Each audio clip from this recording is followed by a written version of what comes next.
Hello guys, so today I'm gonna unbox TP-Link USB 3.0 7-port hub.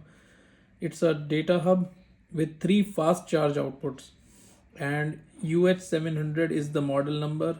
The contents of the package will be the hub itself, the power adapter, and USB A to micro B cable for charging the hub. This is an externally powered hub.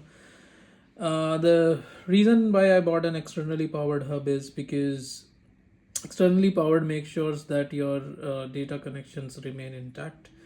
If you are transferring data between USB devices and you have connected too many USB devices, then sometimes they ought to disconnect.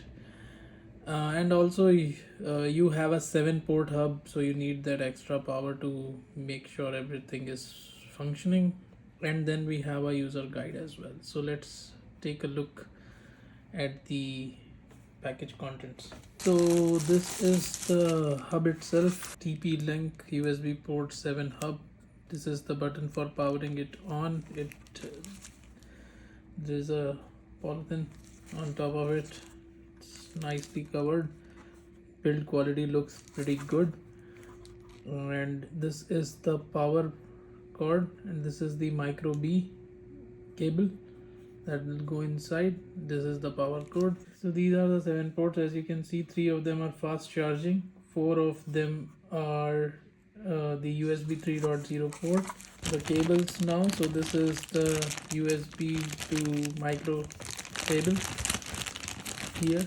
Power adapter, so this is the power adapter for this device, and this is the cord that goes inside this device. Oh, there is a fourth one as well which I forgot to mention. There is this user manual for this particular device, TP-Link user guide.